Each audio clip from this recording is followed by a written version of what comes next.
Os pediría un poquito de silencio, por favor. Gracias. Soy Carlos Blanco, organizador de First Tuesday desde octubre del 99.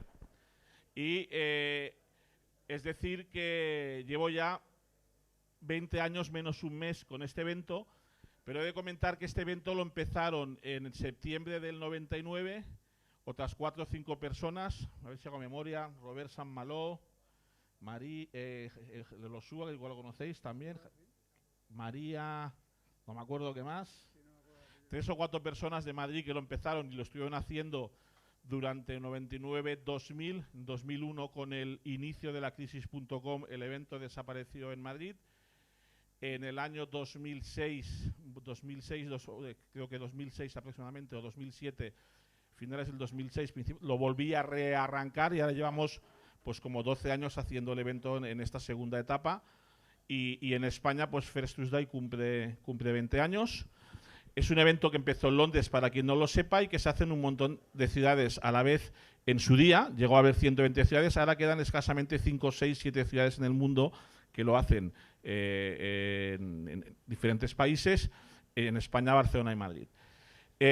Para este evento especial, bueno, en primer lugar, pues quiero dar un agradecimiento a todos los que han colaborado durante muchísimos años. Ha habido en distintas etapas distintas personas a nivel personal que han colaborado, desde Bernardo, que lo he vuelto a ver por aquí hoy, en su día Ismael El Cuchi, Sixto Arias, diferentes personas que en diferentes etapas han colaborado con el evento, diferentes patrocinadores.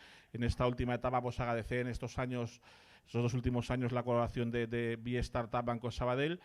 En el pasado, otros muchos que colaboraron con el evento. Y agradecer también especialmente a Jaime Estevez, que ahora no lo veo porque está aquí con los focos, aquí es imposible ver a nadie, que ya lleva de partner con nosotros un montón de años y a quien conozco precisamente desde los First Tuesday del 99, o sea que junto con quizá Rodolfo puede ser, incluso René también, no sé cuántos años debe haber venido los First Tuesday, pero también debe ser como 20, o sea que hay como 2 o 3 de los que lleváis 20 años viniendo al evento, ¿vale? Pues me alegra que 20 años después alguno de ellos todavía siga viniendo a estos eventos y alguno de ellos, como Rodolfo, que ahora daremos, pues lo tenemos de ponente. Tenemos 3 sillas de diferentes alturas. Los 2 grandes los ponemos arriba, que son grandes en cuanto a lo poderosos que son profesionalmente. Yo voy a intentar quedarme en medio para moderarles. Bueno, lo primero, para quien no os conozca, empezamos por Rodolfo. Preséntate, cuéntanos, Rodolfo, quién eres. Y en vez de hacer una presentación rápida de 1 minuto, te daré 3, 4 minutos para que nos hagas en 4 minutos cómo empezó, solo que nos cuentes cómo empezaste en Internet. Esto contigo va a ser difícil que lo hagas en 3 o 4 minutos, porque tienes demasiadas cosas que contar, que ya las contaremos luego, ¿vale? 3 o 4 minutos de cómo empezaste en Internet y qué haces ahora, y luego Iñaki exactamente igual. Bueno, pues yo empecé en tecnología en 1982.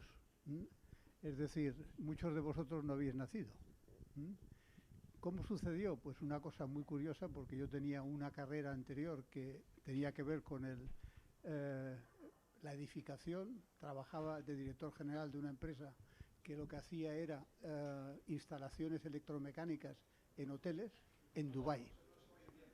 No, es que yo creo que... ¿Ahora sí? Ah, vale, vale. O sea, que no es un problema del micro, sino de la distancia. Bien, bueno, estaba en Dubái y estando en Dubái pues tuve un problema. El problema consistía en que no encontraba ningún diseñador que pudiera hacer los planos con la exactitud que me pedía la ingeniería americana. Y eso se lo comenté a un amigo mío que era un alemán, un geek, y le conté que tenía un problema. Y el tío me dice en una comida, dice, ¿tú sabes lo que es un plotter? Digo, ni idea. ¿Qué es un plotter? Dice, pues mira, un plotter es un brazo robótico que lo metes, lo conectas a una... Sí. Es un brazo robótico que lo conectas a un ordenador, le haces un programa y eres capaz de hacer cualquier tipo de diseño que quieras. Digo, oye, ¿tú sabrías hacer eso? Y dice, hombre, claro, me compras un plotter, me compras un PC y yo te lo hago. Total, que esa fue mi primera inversión. Lo hicimos, lo utilicé dentro de mi ingeniería y se lo vendimos a todas las ingenierías de Dubái. Es decir, en esa época fue mi primer salto de lo que era real estate a tecnología. Y desde entonces he estado metido una y otra vez en tecnología. Primero estuve en 1982-83 en Estados Unidos, tuve el primer correo electrónico, o uno de los primeros correos electrónicos que hubo de Internet, que había 100.000 en aquel momento en todo el mundo, y de los cuales 20.000 eran fuera de Estados Unidos, y yo tenía uno de los 20.000. Y desde entonces he estado en todas las olas de Internet. He estado en la primera, que fue la de acceso a Internet, los ISPs, en Servicom. Luego estuve en las incubadoras en el año 98-99, y desde el 2004 con DAD he invertido en un total de 50 empresas en 4 continentes, y me he pegado alguna castaña que otra muy importante. Y he tenido algún éxito que otro. Pasamos a Iñaki. Bueno, yo lo primero que quería decir es que este señor tiene mucho mérito de muchas cosas que han pasado, y First Tuesday creo que ha sido una cosa muy chula alrededor del ecosistema, con lo que voy a hacer de moderador y voy a pedir un aplauso para ti. Yo soy uno de muchos. Cuéntanos. Bueno, yo empiezo en el 2003 de coña, haciéndolo todo mal, porque mi padre un día dijo que eso que él hacía de comprar coches regateando a concesionarios, que por qué no lo hacía alguien en internet y que tendría que hacerse. Y ya está, así lo hice, no tiene mucho más. Es gracioso porque conozco a Rodolfo desde que tengo pantalón corto, eso es una frase tuya. Pero no ¿Intentaste venderle un coche o algo? No. Éramos vecinos, que va, éramos vecinos de casa. Mi madre jugaba con su mujer al pádel, y yo le veía por ahí, pero eso son cosas distintas. Esto no se sabía, esto no es público, ¿eh? Nos llevamos bien. Y siempre digo que las cosas en mi empresa, que al principio se llamaba autodescuento.com y que creo que se llama coches.com gracias a Carlos, yo lo digo siempre con mucho orgullo. Yo soy el primero que comento en el blog de Carlos Blanco, ante una noticia que él comunicaba que un señor paraguayo vendía el dominio coches.com, yo soy el primero que comento, y sigue puesto por ahí, que gracias, Carlos, por la información, quien tuviera el dinero para comprarlo, ¿no?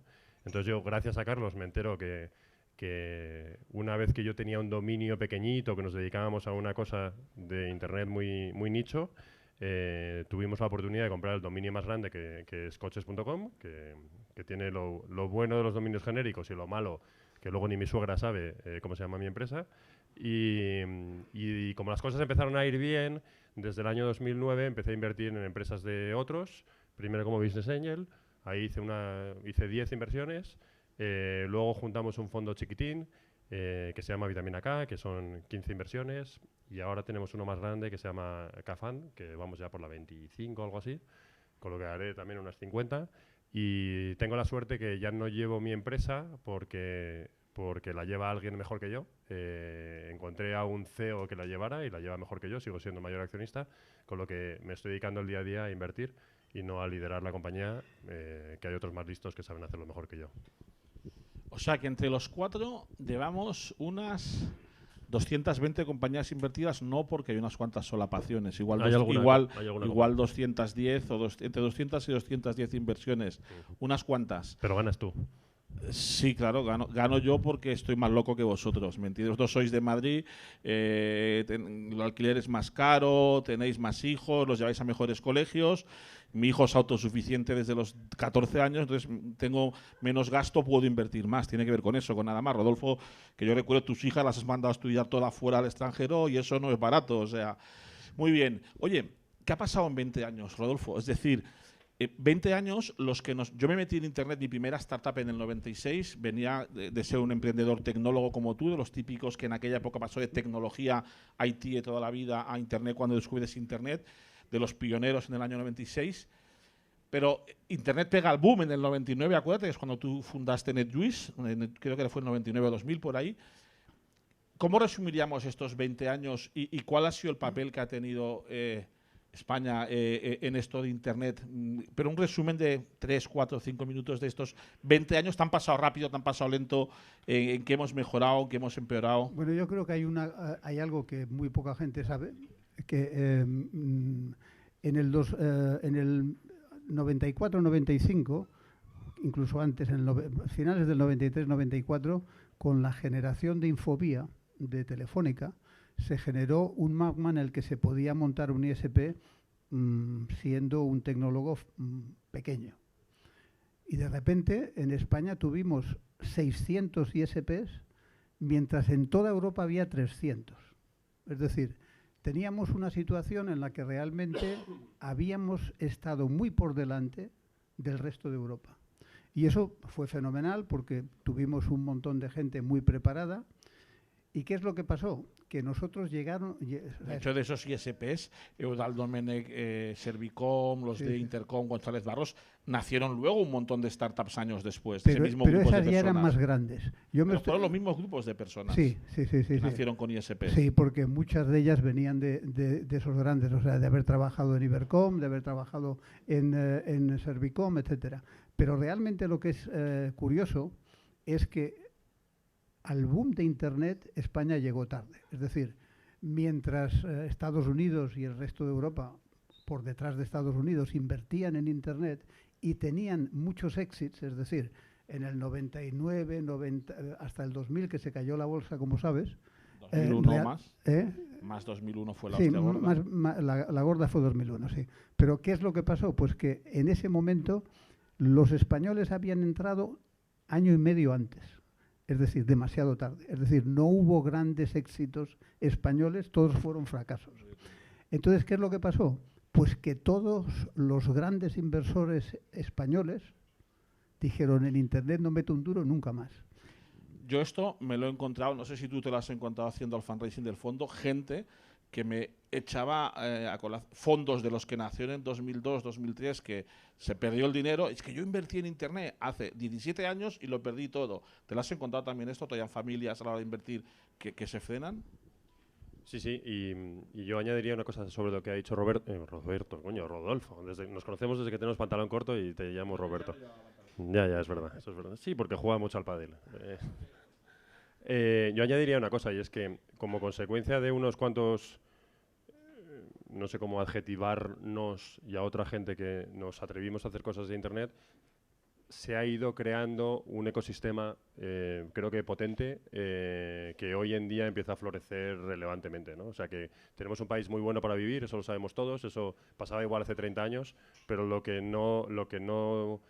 como en muchos sitios, pero yo sí que hemos visto relevantemente en España, porque es donde vivimos, es que se ha terminado montando uno o dos ecosistemas, podríamos hablar de Madrid, Barcelona, me da igual, pero es verdad que como consecuencia de esos locos iniciales, de esos Rodolfos, de esos González Barros, de esos Carlos Blancos, ha terminado habiendo algo mucho más potente y que tiene una pinta fantástica para el futuro. Digamos, añadiría, antes de pasar otra vez a Rodolfo, añadiría también una cosa, que es que yo creo que Internet ha socializado el poder ser emprendedor. Antes el ser empresario, emprendedor, estaba reservado a unos muy pocos, casi siempre de familia bien, con recursos, con dinero, con formación, y pocos se atrevían a hacer emprendimiento que fueran de ahí, que no fueran de ese entorno, y en cambio, aun a pesar de que 2/3 de los emprendedores de éxito sois de familia bien, hay 1/3 de emprendedores, y digo sois porque tú eres un ejemplo, aunque tú no lo digas, ¿vale? Hay 1/3 de emprendedores como yo, como Didacli, como Miguel Vicente, que somos hijos de familia Miguel Vicente, Let's Bonus, Wallapop. Mi familia es familia humilde, que nunca han ganado más de 1000 y poco euros y han tenido hijos que han sido emprendedores de éxito. Entonces, creo que Internet lo que ha permitido es que alguien inteligente con mucho esfuerzo ha tenido la capacidad de emprender, cosa que quizá antes Internet era más difícil emprender. Rodolfo. Estoy absolutamente de acuerdo con eso. Yo creo que lo que decía Iñaki es verdad. Se ha generado un gran ecosistema, pero tenemos 5 años que se perdieron. O sea, desde el 2000 hasta el 2005 no hubo ni una sola inversión en Internet, prácticamente. Bueno, idealista. Idealista. Rodolfo levantó ronda, Jesús levantó ronda en 2001. Sí, eso fue increíble. Increíble. Pero él dice que visitó 100 y pico inversores, pero la levantó, el único casi. Fue el único. Yo le llamo a esa etapa 2001-2005, que tú dices hasta 2000, pero no. En 2000 hubo muchas inversiones. Sí, 2001, en 2001, primer trimestre, hubo inversiones, y a partir de marzo, cuando empiezan a caer en Nasdaq, en marzo, lo sé porque es que yo vendía mi compañía, la de Servifútbol, aquella que tenía hace años, igual os sonará aquella que tuve. ¿Te acuerdas de Servifútbol? ¿Te suena? Pues yo tenía un contrato firmado para venderla a una Nasdaq Company, que me compraba la compañía por 3,5 kilos. Y el viernes nos fuimos todo preparado para el lunes ir a notario. Y el viernes cayó en bolsa 70% el tío que me compraba, que el lunes, lógicamente, no se presentó al notario. De hecho, el propio interlocutor desapareció hasta 4 o 5 años después, no volví a hablar con él. Entonces, la catástrofe fue el 2001 sobre todo. Y 2001-2005 fue una travesía del desierto para unos pocos locos sonaos que nos quedamos ahí. ¿Por qué te metiste a hacer una incubadora en el 99 que hoy en día parece que es hot, pero en el 99 debía ser, no sé, de locos? ¿Vale? Es decir, ¿cómo obtuviste el concepto de que es una incubadora? ¿Cómo aprendiste? ¿Y cómo tú te juntaste con inversores que pusieron dinero y te atreviste a montar una incubadora? Bueno, no fue una idea mía, fue una idea de los hermanos Jorge y Silvia García. Ellos tenían una empresa de desarrollo web que había hecho 2 webs. El primer gran portal de deportes, que era Sportaria, y el primer comparador de precios que había en el mercado se llamaba Donde Comprar. Y ellos lo habían hecho con un formato en el que ellos habían aportado el desarrollo, a cambio de eso se habían quedado con el 5% de la empresa y habían creado una serie de 20, 30, 40 inversores, business angels, que les habían puesto el dinero para terminarlo. Y ellos habían estado siguiendo muy de cerca una empresa que todavía existe, americana, que se llama Idea Labs. Y Idea Lab es realmente la que creó e inventó el concepto de incubadora de negocio. Y esto pero esta no es IAC, no es donde nació Excite. No, Idea Lab es anterior. Vale. Era anterior. Es más pequeña porque luego los demás le han pasado por delante, pero fue la primera. Y lo que me vinieron es a decir, yo en aquel entonces era presidente de CommerceNet, que era la asociación aquella, ¿te acuerdas tú, de comercio electrónico? Bueno, pues me vinieron a ver porque ellos eran miembros y me dijeron, oye, queremos que entres en nuestra sociedad, queremos levantar 400 millones de pesetas y con ese dinero queremos comprar a los socios que tienen mayoritariamente las participaciones en Donde Comprar y en Sportaria, y queremos lanzar una incubadora tipo Idea Lab y con eso empezar a meter en más empresas y tal. Bueno, entonces me pareció muy bien, empezamos a hacer presentaciones a inversores y en una de las presentaciones aparece Carlos Deseos. Y Carlos Deseos nos escucha y dice, oye, me parece fenomenal, he visto muchas presentaciones, sois el equipo que más me gustáis y lo que quiero es invertir aquí. Como sé que vosotros lo que habéis hecho es poner vuestras empresas en valor y yo no tengo una empresa, decirme cuánto las habéis valorado, yo pongo el dinero constante y sonante y quiero ser el cuarto socio, 25% cada uno, un poco menos porque había unos socios que tenían cantidades pequeñitas. Bueno, dijimos, oye, nosotros estamos buscando inversores, no estamos buscando un socio. Dice, sí, pero es que os voy a hacer una propuesta. ¿Cuál es la propuesta? Dice, en vez de levantar 400 millones, yo me comprometo a levantar 10.000 millones. ¿Y cuánto levantasteis? 10.000 millones. De pesetas. Que de pesetas, 60 millones 60 millones de euros, que en el año 99-2000 era una locura. Era una pasta, que no eran 60 millones de hoy. Muy bien. Oye, ¿cómo te metes en negocios y cómo empiezas a emprender? Es decir, tu padre es el que te mete en el tema de automoción, pero ¿tú hacías algún otro tipo de trapis de jovencitos? ¿Cómo tú descubres, papá, yo quiero ser emprendedor? ¿O fue digitalizar el negocio de tu padre? Mi padre estuvo en paro 5 años antes de que yo montase mi empresa. Y a mi padre le fue apretado un tiempo, ¿eh? Y mi padre es emprendedor. Sí, sí. Y mi padre es empresario, ¿no? Eso de emprendedor es un poco una mierda de palabra. Es que yo cada vez que hablo en un sitio tengo dos cosas que me salen y que cuento. La primera es que tengo el síndrome del impostor, porque siempre pienso que qué coño hago yo contando aquí cosas aquí, porque siempre pienso que no tengo más mérito, que he tenido mucha suerte en la vida. La segunda, que es que cuento todo lo que he hecho mal, porque es que he hecho tantas cosas mal que es acojonante que yo esté aquí. Y creo que ha sido sucesión de todo esto, ¿no? Entonces, a la hora de ¿por qué hice esto? Porque sí. No hice un puto business plan. Monté una compañía en la que tenía un primo por ahí, un amigo por ahí. Mi padre puso 6.000 euros, creo que no es una barbaridad. 1 millón de pesetas, es verdad. Del 2003, ¿no? 6.000 euros ya. Entre todos pusimos 28, lo que quiere decir es, entre todos pusimos 28.550 euros y mi padre puso 6.000. Con lo que dices, oye, ¿tu padre puso mucho? Bueno, pues no sé.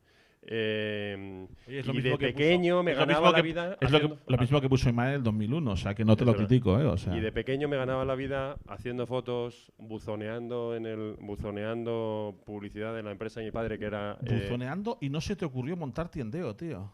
Bueno, ni tiendeo ni nada. Yo soy un paquete en muchas cosas. Cada vez que vayáis a hablar con un inversor, ir a hablar con los listos. Porque hay gente que me siento muy abuelo cuando hablo con ellos, ¿no? Algún emprendedor que me viene muy joven le digo, que soy mayor, háblame despacio, que no me entero. Y yo tengo siempre el síndrome de coño, es que para mí lo que más ha pasado en 20 años es lo rápido que va todo. Antes era todo más fácil. Antes había SEO, SEM, marketplaces y 3 cosas más. Ahora empiezas a hablar con la peña y habla de unas cosas que yo a veces le mando a algún socio del fondo y le digo, mejor habla con él, que yo de esto no me entero, ¿no? Entonces, ¿te he respondido? ¿En qué eres bueno, Iñaki? Trabajar, algo tienes que ser bueno, tío. Trabajar mucho. No, pero nada de la manivela solamente no, tío. Tiene que haber algo bueno. Tendrás don de gentes, tendrás olfato, sabrás levantar dinero. Eres buen vendedor. Vendo bien, soy buen vendedor. O sea, eres bueno en fundraising, entonces. Sí. Muy bien, muy bien. Perfecto, tomo nota, o sea, perfecto. Voy a introducir un tema que a lo mejor en Madrid no es políticamente correcto. En el ecosistema de startups de Europa tenemos los 2 líderes, que son Londres y París, que son capitales, y sin embargo el 3 es Berlín, 4 es capital, que es Estocolmo, y el 5 está en Ámsterdam, que es capital, y Barcelona, que no es capital, ¿vale? Para el puesto 5, compitiendo siempre. ¿Por qué creéis que en Barcelona sí se ha creado un ecosistema de startups, números en mano, doble de inversión cada año que no en Madrid? ¿Y por qué creéis que ha ocurrido eso?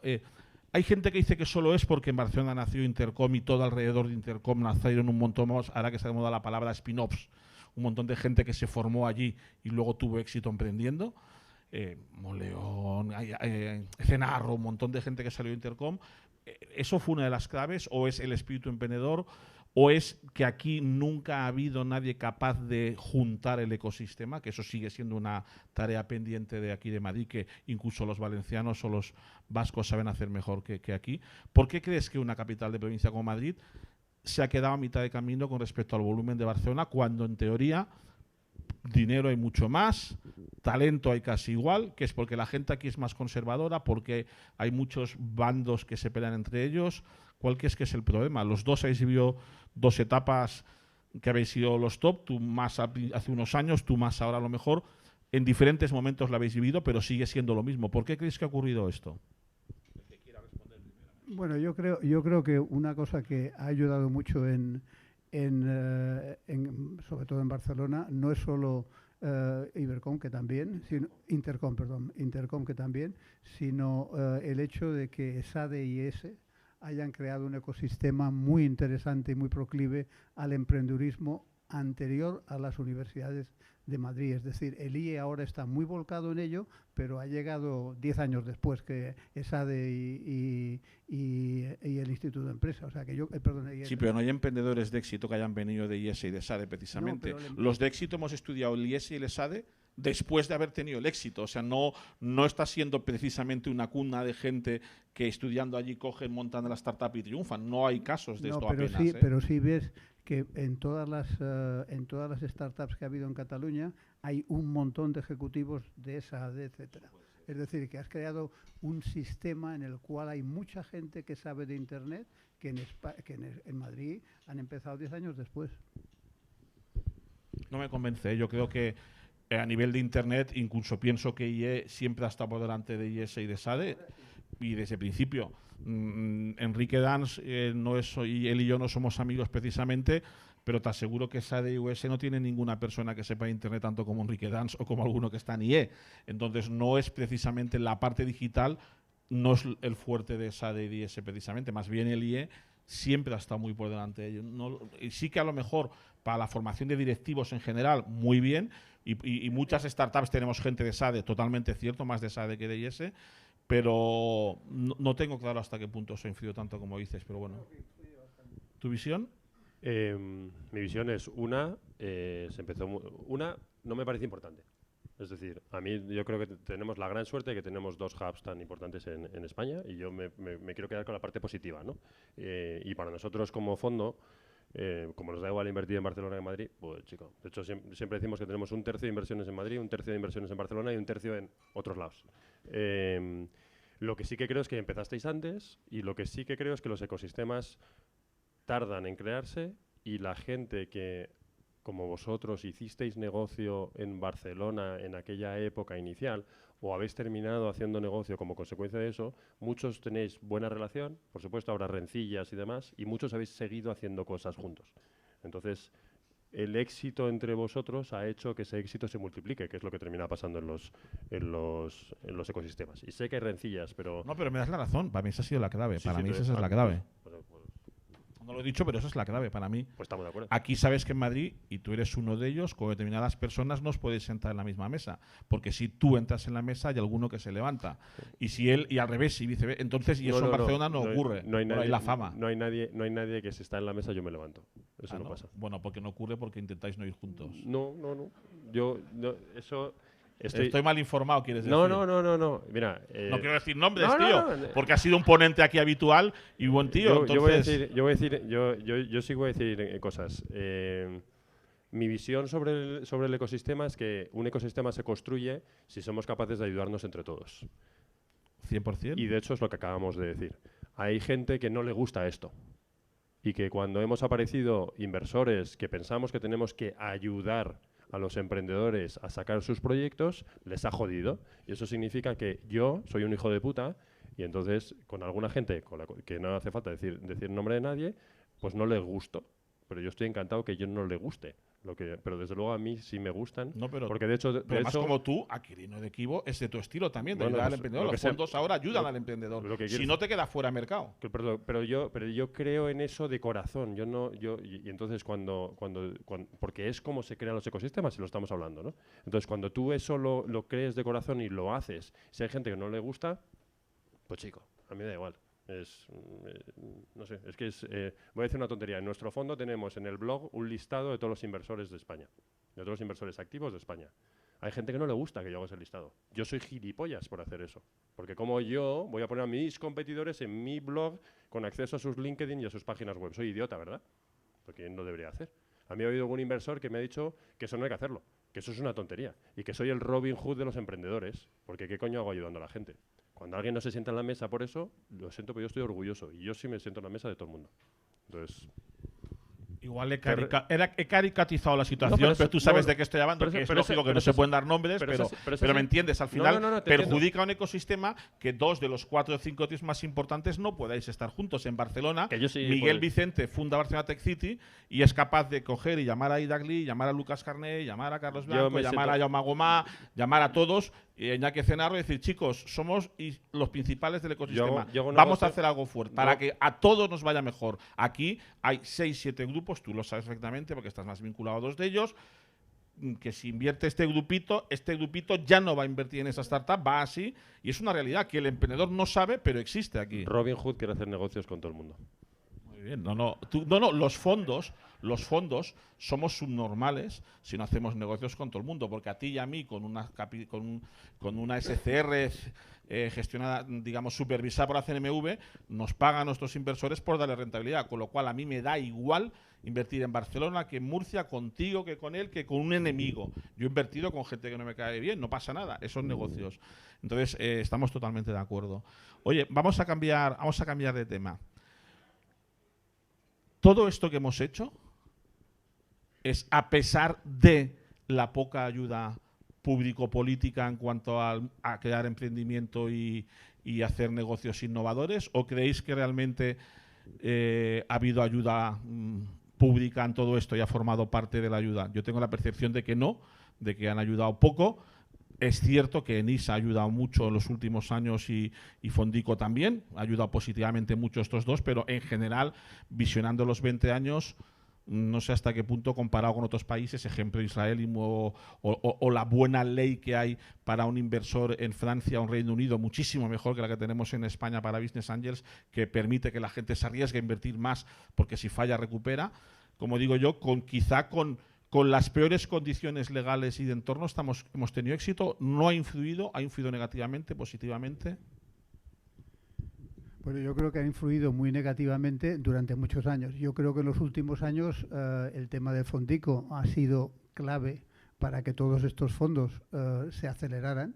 Es decir, hace 7 años había 4 fondos, hoy hay 40. O sea, quiere decir que ha cambiado un poco el ecosistema. Yo creo que el Estado no ha hecho lo que debía hacer, pero eso es muy típico de estos políticos. O sea, los políticos en este país, cualquier cosa que haga el político que estaba antes, la tienen que revisar y cambiar. Y claro, así no se puede hacer una política en un tema como este, que es a largo plazo, si tú cada vez que cambias de gobierno, cambia la política. Nosotros tuvimos la última vez que se hizo un esfuerzo serio de compararnos con Israel, de ver un poco qué es lo que estaba pasando en el Reino Unido, etcétera.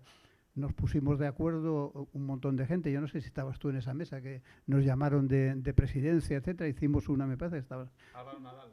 Exacto, estabas en esa mesa. Las de PP y las de PSOE. Exacto. Bueno, pues entonces se llegó a un documento que a mí me parecía que estaba a la altura de cualquiera. Llegó al ministro de Hacienda y se lo cargó. Efectivamente, pero es que te iba a recordar ese caso. Es decir, ahí tuvimos al Ministerio de Economía y al Ministerio de Industria a favor de crear una política innovadora de emprendimiento. Viene el Montoro y dice, no, si esto implica que alguien pague menos impuestos, no, pero oye, no. Pero si en los demás países la estadística, las matemáticas dice que si tú reportas impuestos vienen más inversores y a los 3 años se genera más riqueza, que esto vuelve con más. Y desde luego ahí ya ocurrió. Pero digamos, tengo la percepción que están ocurriendo cosas parecidas con los otros ahora también. Bueno, que hay muchas ganas de Paco Polo de hacer cosas, pero que de momento las cosas van lentas y no, por lo que he oído no sé si le dejará pasar lo mismo, que cuando Paco Polo vaya al de Hacienda y le diga, oye, que hay que hacer todas estas degradaciones, el otro dirá, no, porque precisamente lo que quieren es subir impuestos, no bajarlos. Entonces es un poco complejo. Yo creo que es complejo, sobre todo porque en España no tenemos partidos políticos. Eso que estabas diciendo de Madrid se puede decir con los partidos políticos, no hablan entre sí. O sea, ¿cómo no es posible sentarse un partido con otro y decir, oye, vamos a hacer algo que dure 10 años? Si es que todo lo que hacen dura 1 año, año y medio. Tenemos que hacerlo en iniciativa privada y consensuarlo con ellos. Te aseguro, por ejemplo, que en Barcelona Tech City nos hemos reunido con el PP, nos hemos reunido con Ciudadanos y con el PSOE para esta nueva ley de emprendedores que está liderando el PP, porque digo el PSOE, porque lógicamente es el que manda y es Paco Polo, y estamos consensuando con Ciudadanos y con PP que la apoyen. ¿Para qué? Por si luego hay cambios, precisamente estamos nosotros metiéndonos los privados para intentar que haya una ley estable, para que luego cuando vengan los otros no la tumben, porque es lo que se hace ahora, que es cierto, es política típica de España, ahora quito cosas, ahora las pongo, ahora lo cambio todo. Estamos intentando, pero digo, es la iniciativa privada la que está apretando intermediando entre los tres para intentar que incluso esa ley, yo le pedí directamente a Albert Rivera, reunido con él, le pedí, oye, quiero que si eso lo apoyamos los privados, nos gustaría que lo votarais en el Senado. Y el tío no me dijo que no, ¿me entiendes? Iñaki, ¿tu opinión? Voy a tratar de ser también positivo. Siempre que si quisiésemos ser un futbolista, cogeríamos la pierna derecha de Messi, la izquierda de Ronaldo, la cabeza de Iniesta, las manos de cualquier... Con la derecha de Messi ya has jodido, con la izquierda. Me da igual. Lo que quiero decir es... Pero entendedme, es decir, queremos coger para España lo mejor de todos los países, ¿vale? Yo tengo una participada en Berlín y la legislación laboral en Alemania es la mayor mierda que existe en el mundo. Pero mierda. La española al lado de Alemania es la leche. Pero ¿qué nos queremos fijar? En que otra cosa la tienen mejor, ¿no? Entonces yo creo que como ecosistema estamos todo el rato pidiéndole al gobierno cosas que cogemos de... ¿Qué es lo mejor de Francia? Esto. Ah, pero oye, ¿sabéis que el IRPF de las mayores fortunas en Francia es del 75%? Eso no nos gusta, ¿no? Porque nos gusta lo bueno de una cosa, pero no nos gusta lo malo de otra, ¿no? Es decir, que creo que seguimos teniendo una gran suerte del país en el que estamos, a pesar de que muchas veces no nos han apoyado como deberían. Pero que de por sí hay condiciones que a la hora de montar una compañía en España no son tan malas. Y vuelvo al ejemplo laboral. Será porque se equivocaron, será porque por la crisis, será por lo que sea. Pero hoy montar una startup en España, contratar a gente y si necesitas despedirlas, tiene un impacto bajo y puedes estar un año, la gente puede estar hasta un año de prueba, que incluso lo podríamos ver como negativo para ese trabajador, ¿no? Pero lo que quiero decir es, coño, eso es una buena circunstancia para montar una compañía. En otros países tienen una mierda. ¿Que nos gustaría tener lo mejor de todo? Estoy de acuerdo. ¿Que nos podrían haber ayudado más y que muchas veces nos han hecho cosas que han sido una mierda, como lo del exit tax? Pues sí, pero que yo sigo pensando que tenemos un país brutal en el que vivir y en el que están saliendo cosas a pesar de que no nos ayudan todo lo que deberían. Voy a hacer una pregunta, ya empezaré por ti en vez de por él. Divertíamos a hacer un poquito de salsa rosa, ¿vale? La mejor startup en la que tú has invertido, aunque hayas invertido poco, que no hayas fundado, no vale una que tú hayas fundado, o sea que como inversor, esta para mí ha sido la mejor inversión que he hecho, y aquella que pasó por el antiportfolio, la mejor antiportfolio, aquella que pasó, que tuviste al emprendedor delante, tuviste el deck, pudiste invertir, no quisiste invertir. Lo mismo, Rodolfo. En mi caso, una de ellas la conoces porque Sí, lo pero tratamos. mientras te lo piensas, lo cuenta él, cuéntalo. Tu mejor inversión y tu mejor... Vamos a ver, mi mejor inversión controlándolo todo, por el sitio, etcétera, fue la inversión que hicimos en Explain en Estados Unidos, porque el retorno fue del 300% en 12 meses, y eso no lo he tenido en ninguna. O sea, que desde el punto de vista de inversión, y luego además porque me divertí como un enano, consejo de administración en inglés, en Estados Unidos, en Portland, que era 20 horas para llegar allí, pero bueno, muy divertido. Entonces, esa, la mejor desde el punto de vista de retorno, pero desde luego no la mejor en grande ha sido Quelcú. O sea, Quelcú básicamente, que fue la unión del famoso donde comprar con el Quelcú francés, es otra de las historias que todo el mundo conoce. O sea que en el 2001, cuando quebró el Nasdaq, pasamos de tener unos inversores que habían puesto 10.000 millones y que venían a los consejos a decirnos que sois fenomenales, os levantamos otros 20.000 millones, a decir, sois unos ladrones, nos habéis engañado, esto no va a funcionar nunca, etcétera. Bueno, total, que en el 2004 vendemos Quelcú a Yahoo por 600 millones de dólares y recuperamos el 150%, es decir, devolvimos a los inversores 15.000 millones de pesetas, que no lo había hecho nadie en toda Europa, sobre todo en esa época, claro. Entonces, ¿Y la peor inversión, la peor de que ha pasado por delante y que no la hiciste? Sí, la de tu amigo.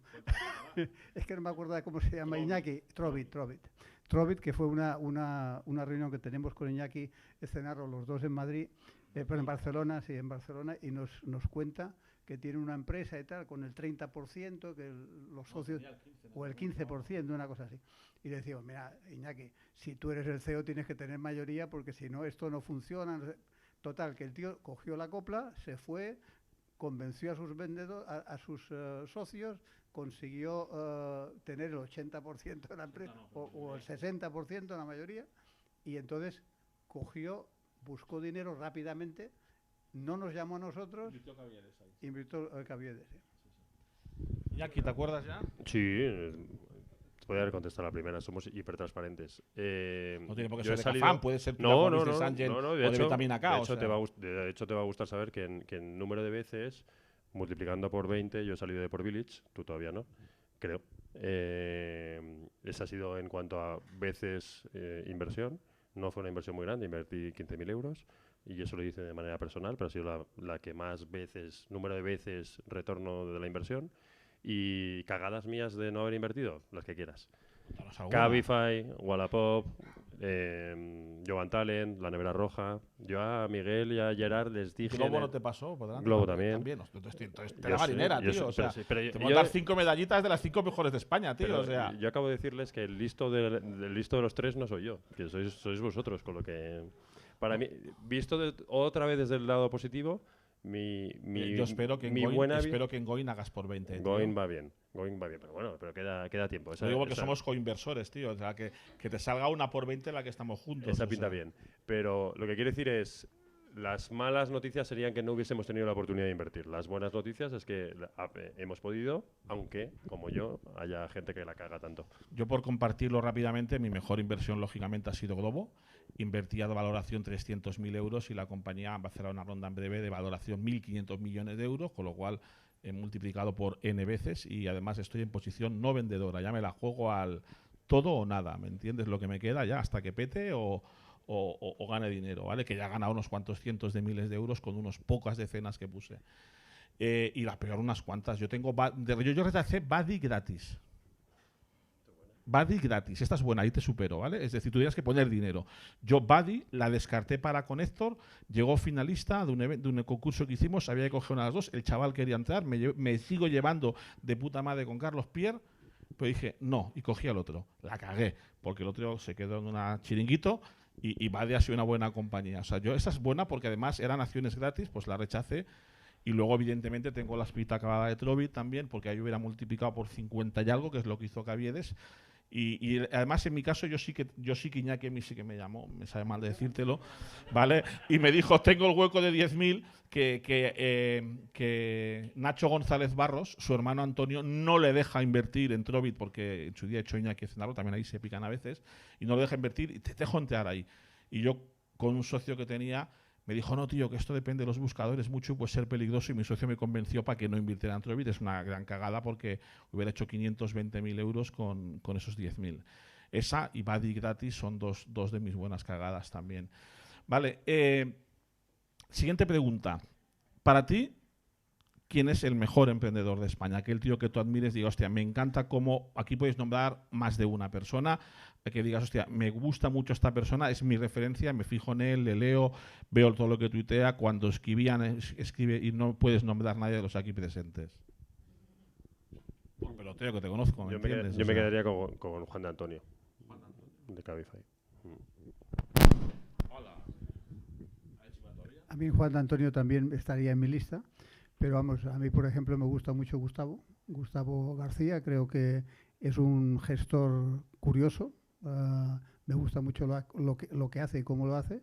Nunca ha tenido gran despegue. Yo le he visto vivir lo que es los empleados y no saber cómo les vas a pagar el sueldo 10 días antes de que termine el mes. Y el tío está sonriendo y motivando a la gente. Y eso hay muy poca gente que sepa hacerlo. Es decir, la gente que le ha ido bien porque ha levantado rondas, etcétera, son fenomenales porque Juan Antonio y toda esta gente realmente lo han hecho muy bien. Me encantan los de Chop and Talent, por ejemplo, también. Juan me parece un tío fenomenal. Me encanta gente como Félix para levantar pasta porque el tío es un fiera. En fin, ese tipo de gente que son diferentes, ¿eh?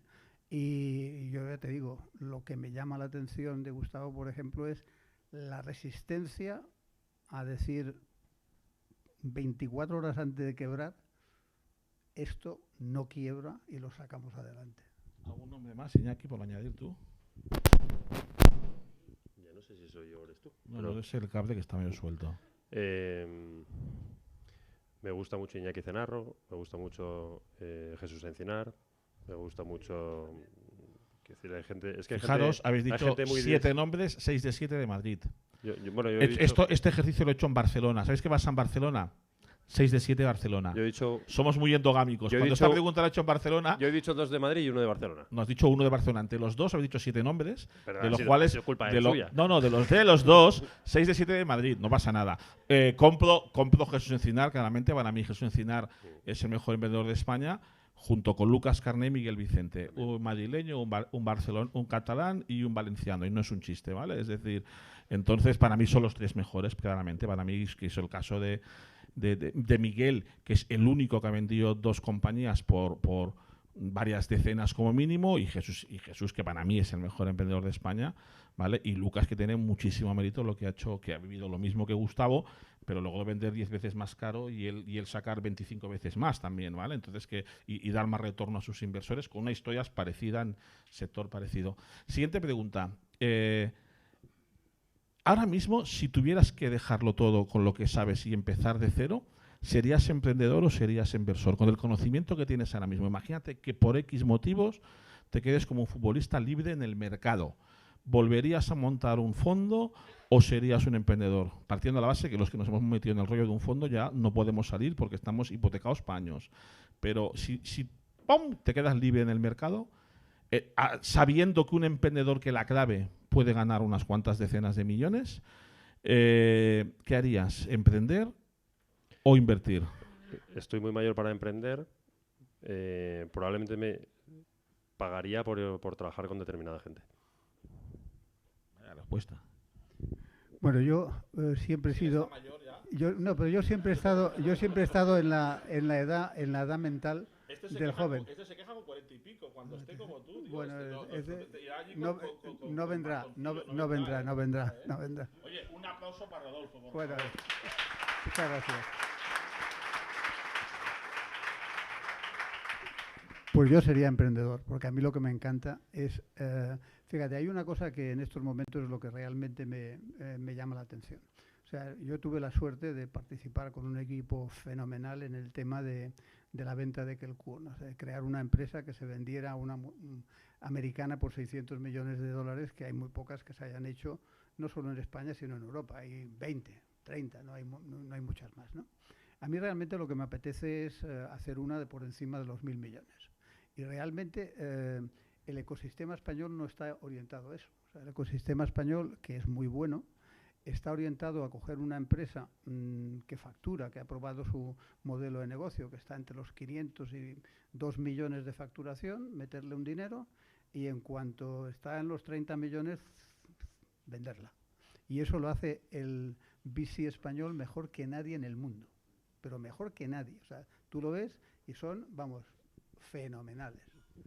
Pero alguien que diga, que es lo que me gusta a mí, coño, esta empresa tiene una tecnología que es la releche y lo que le falta es salir al extranjero, darse cuenta que es capaz de ser una gran empresa a nivel mundial, esas son las que me motivan. Rodolfo, yo te compro parte de esto en el pasado, pero quizá no estás vinculado a las operaciones de hoy en día. Hoy en día hay muchas operaciones donde los VCs tenemos ofertas para vender las compañías con esas decenas de millones y somos incluso VCs teóricamente más seed como yo o middle como él, estamos yendo a valoraciones muy altas diciéndole al emprendedor no vendas por 30, no vendas por 40, sigue creciendo, vete fuera.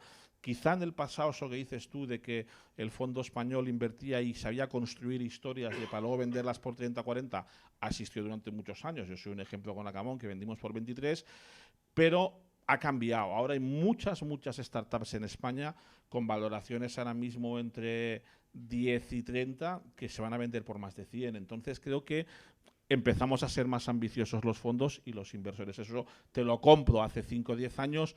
Creo que hoy en día eso empieza, incluso la gente tiene mucho más desde el principio una visión internacional y tardan menos en ir fuera. Bueno, porque lo que tú dices, te lo compro del 2005 al 2010 o 2012, 2000 últimos 3-4 años, esto ha cambiado bastante, ¿vale? En efecto ha cambiado, pero sobre todo ha cambiado porque los fondos nacionales están empezando a hacer operaciones con fondos internacionales. Todos, y eso, sí. Claro, y eso lo que ha hecho es crear un ecosistema que no existía antes. Pero en el fondo, cuando tú ves cuáles son las métricas por las cuales se rigen los fondos, es muy difícil que un fondo aposte por algo que sea pura tecnología y todavía el modelo de negocio no esté probado. En España es muy difícil.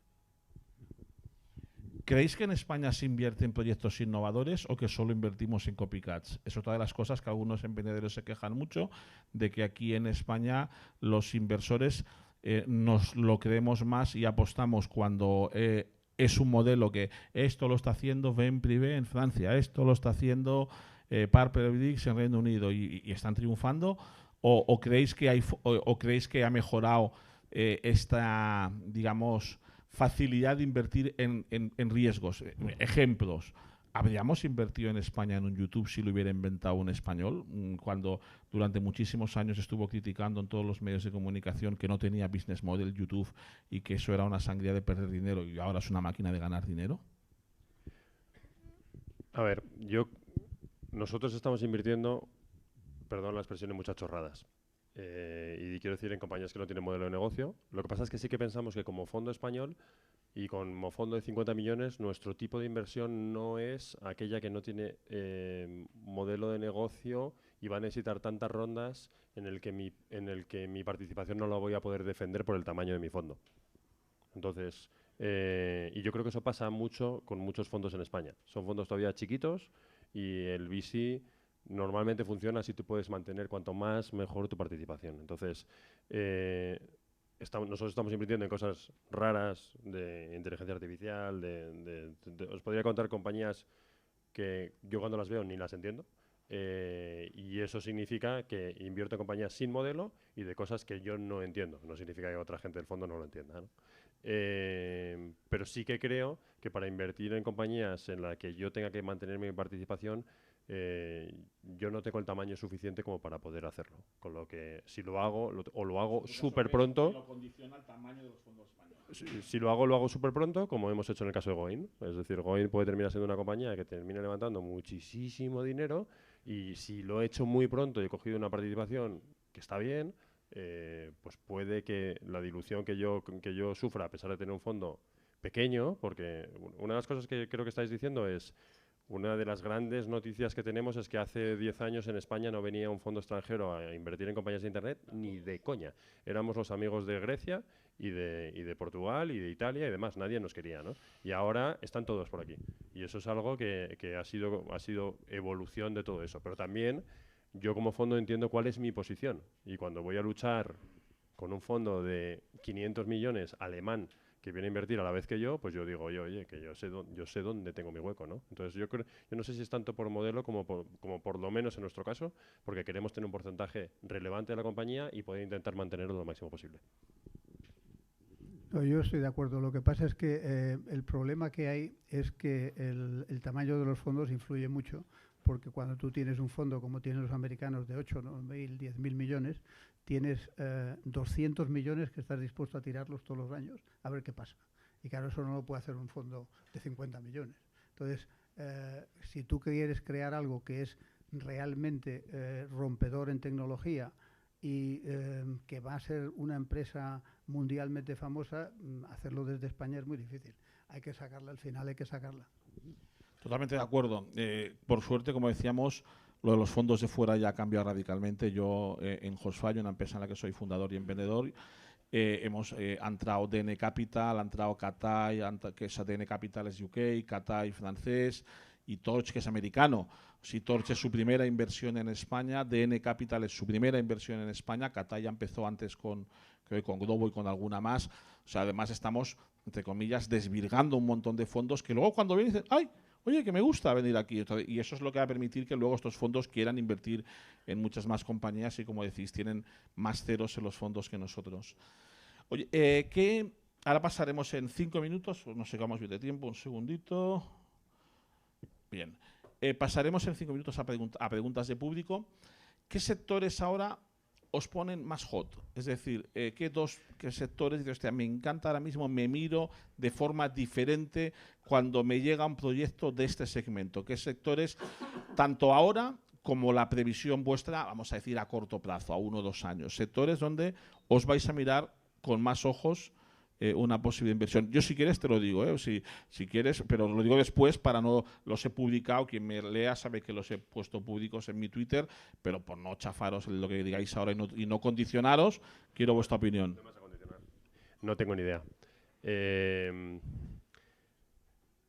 Os voy a contar una historia. A mí me vinieron los chicos de Carto a contarme una compañía que molaba muchísimo, no sé qué, yo no tenía ni puta idea de lo que sé. Sí, Carto soy el primer inversor. Sí, lo que quiero decir es, a mí me han venido compañías en las que teóricamente yo sabía mucho de ello, Wallapop, y les he mandado a tomar por culo, significa no tengo ni puta idea, y me han venido compañías como Carto, de la que yo no tenía ni puta idea de eso, he invertido y no conocía ni siquiera el vertical. ¿Y sabes cuál es la explicación de eso? No. Pues es muy sencilla y muy difícil de entender. Es decir, tú tienes un sentimiento, que es el gut feeling, que es muy superior a la capacidad de tus analistas de analizar una inversión. Sí, pero hay un tema. Lo que pasa es que los fondos habéis contratado a gente muy brillante que lo que saben es analizar lo que existe, pero no saben inventar nada. Entonces, ¿quién invierte en algo que realmente no sea comparable? Pues el que toma y firma. Y ese es tú. Y eso es gut feeling, como dicen los ingleses. No tiene nada que ver con el análisis. Tiene que ver con que en un momento dado te gusta el tío, te gusta el espacio, te gusta el no sé qué, te huele bien y dices, aquí voy. Pero yo creo que es una combinación de los dos. En mi caso, tú conoces mucho a mi socio, Oriol Juncosa, que es exageradamente cartesiano, exageradamente analítico, de los mejores tíos de la industria de capital riesgo que hay en España, en mi opinión. Pero claro, para que invirtamos en la encomienda tiene que haber dos cosas, mi voto y su voto, de los 5 del comité. Y si mi voto y el suyo no está, no se hace. Yo me niego a mirar business plans, no miro business plans, nunca lo he mirado. Es la mayor mentira del mundo de las startups, ¿vale? Para que me envíe, te mando el business plan, digo, ¿para qué? Si es mentira todo, mentiroso, ¿vale? Es decir, yo pregunto los hobbies, pregunto cuál es tu actividad favorita, qué haces el fin de semana y te procuro, si puedo, irme de fiesta una vez con ellos antes de invertir, ¿vale? Es decir, miro a las personas, lo que decía Rodolfo. Pero claro, como y no miro nunca, pues, oye, mira. No, si no he mirado las apps que yo soy dueño, que imagínate voy a mirar las apps que soy inversor si no he mirado las que soy fundador, ¿vale? Me niego. Miro solamente las personas y el equipo y me centro el esfuerzo. Pero claro, como Oriol hace todo lo contrario, si nos gusta a los dos es cuando invertimos. A veces nos cargamos muchas. Pues porque a Oriol no le gusta nada los números y a mí me encanta ese emprendedor, ¿vale? Pero si nos gusta a los dos, nos metemos. Entonces es un tema de que estoy de acuerdo con Rodolfo, que el feeling para mí es muy importante, pero también lo es toda la parte del tamaño mercado, momento, oportunidad, evolución matemática. Y que creo que también pasa una cosa, y es que Internet está yendo a una velocidad que a mí me cuesta abarcarlo. Y yo me trato de juntar con gente que es muy buena, pero salen tantas cosas buenas y salen tantas cosas nuevas que a la hora de decir qué va a funcionar, pues ese gut feeling siendo verdad, la realidad es que en algunas de ellas es como, ya, pero ¿qué es esta industria? ¿Hacia dónde va? ¿Y cómo tengo yo la visión de esto? Entonces yo he tenido aciertos a la hora de decir, uy, esa industria puede que vaya por ahí, pero también grandes cagadas de industrias en las que, controlándolas o no controlándolas, dices, no, eso va a tirar. Y luego te das cuenta como inversor que el que sabe más es el emprendedor. Y que tú, pues gut feeling sí, pero luego todo cambia mucho. Pues yo, como siempre, me voy a mojar, que es lo que más... Yo creo que los sectores más hot son los que hacemos más dedicación en nuestro tiempo diario, que son directamente dormir, comer y la salud. El cuarto no lo digo, que no queda bien, ¿vale? Es decir, entonces, PropTech, FoodTech y HealthTech, para mí sobre todo son los tres. Sé que han estado muy hot los últimos años, FinTech, Big Data, no sé qué, Blockchain, ok, cierto, los números lo dicen, pero en mi opinión ya es HealthTech el sector más potente de inversión en Estados Unidos, todavía no, cosa que ha sido FinTech durante 5 años seguidos y ahora ya lleva casi un año siéndolo, 10 meses seguidos siendo HealthTech el sector líder de Estados Unidos, aún no lo es en Europa, no tardará, está creciendo un montón HealthTech acercándose a FinTech y yo creo que en breve ya le pasará en Europa. Y luego PropTech no para de crecer en todos los lados y FoodTech creo que está por crecer todavía, aunque todavía es muy pequeñito. No te he dejado responder a ti ahí. No, te decía que estás mucho más orientado porque tienes mucha más experiencia al B2C. En el B2B las cosas son un poco distintas. Porque la mayoría de mis inversiones y mis negocios son B2B, Rodolfo, ¿eh? No estoy más, ya, no estoy más orientado al B2C. Pero digo en las industrias que has no, hombre, yo en FoodTech tengo una de las mejores inversiones en mi portfolio, es una FoodTech B2B. En PropTech tengo alguna PropTech que va muy bien B2C, pero tengo alguna B2B que va muy bien también. O sea, no, yo creo que, no sé, hoy en día los fondos, corrígeme Iñaki, debemos tener un 60% portfolio B2B, la mayoría de los principales. Ha cambiado también, ¿eh? En 5 años se ha dado la vuelta del B2C al B2B. Pero fíjate una cosa, nosotros, por ejemplo, mírate, no solo España, Europa. ¿Qué empresas de software, que hoy en día el software es la clave de muchas cosas, qué empresas en Europa han tenido éxito? La única es SAP. O sea, realmente que hayan valido, o sea, que hayan competido con las americanas, SAP. Es decir, nosotros como europeos y más como españoles tenemos que ser capaces de descubrir, y tenemos tecnólogos muy buenos en España, tecnologías que se coman el mundo. Y eso, desgraciadamente, no lo está mirando el inversor tradicional. Los fondos sí. Los fondos, compañías como Holded, compañías como Landbot, hay un montón de compañías, Factorial, y por decir alguna incluso en la que yo no estoy de inversor, que están yendo muy bien en determinados verticales de soluciones que antes se hacían con software tradicional y que ahora hay softwares en la nube que lo están atacando y hacemos un montón, un montón. De hecho, personalmente nos gustaría a muchos de los fondos tener más B2C bueno, pero falta gente con dos narices en B2C, falta más Juanes de Antonio, más Lucas Carnés con pelotas en B2C, porque como hay mucho emprendedor cuarentón viniendo ahora de sectores tradicionales, que ese tío domina ese sector, coge y monta un vertical para problemas que él ha visto en esa industria y lanza un B2B, lanza un software. Entonces no está viendo mucho startup de B2C que suene a crazy, que luego tipo Goin, por ponerte un ejemplo, hay pocas Goins y hay mucho B2B. Entonces esa es la realidad del mercado español y los inversores, si queremos invertir, tenemos que invertir en B2C lo máximo que podamos, pero tenemos mucho más B2B hoy en día. En software en España hasta ahora han invertido 2 fondos. Ahora estáis invirtiendo todos un poco. Hay 10 fondos invirtiendo en compañías ahora B2B sí, tranquilamente. Ahora sí. Pero hasta hace 5 años, 2. Adara y Bullnet. Sí, sí. Eran los únicos que estaban en tecnología. O sea, pero esto es Deep Tech, que es tecnologías mucho más complejas a lo mejor. Claro, no sé, es que yo lo que estoy hablando... Tecnología no solo es Deep Tech, hay más tecnologías. Lo que estoy hablando es, ¿somos capaces de crear la competencia a Oracle o la competencia a SAP? Y ahí es donde realmente creo que no estamos haciendo lo suficiente. Yo creo que eso se lo han comido los israelitas, que están haciendo un montón de startups, y es complejo para un español que juguemos a lo que juegan los israelitas, pero bueno.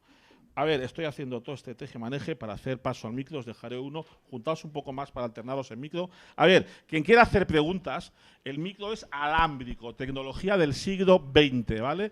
Estamos celebrando los 20 años y como esto nació el Versus en el siglo XX, utilizamos micrófonos del siglo XX. Tenéis que acercaros hasta aquí, poco más del cable. ¿Quién quiere hacer la primera pregunta? Pues acércate.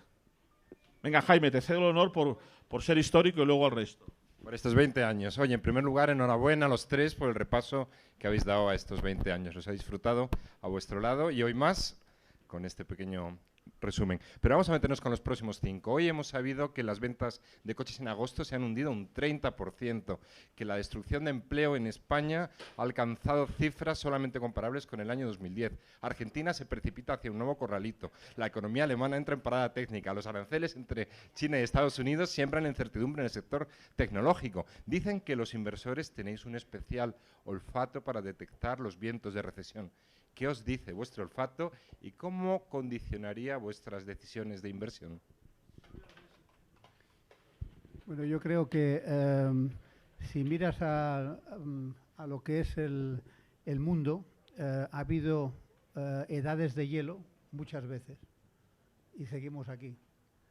Yo creo que esto es cíclico. En estos momentos hay un montón de cosas que están saliendo mal, sobre todo porque hay un giro hacia el populismo que es muy fácil de entender, pero es muy difícil de implementar y vamos a pegarnos una castaña a nivel mundial, pero yo creo que el ser humano se recupera y que lo que tenemos que hacer los inversores es invertir bien. ¿Cómo se nota, Jaime, que te dedicas a la comunicación o a... coincido con Roberto. Rodolfo, tío. Perdón. Le conocí con 7 años, fijaros que... Sí, en el 89, 13 años.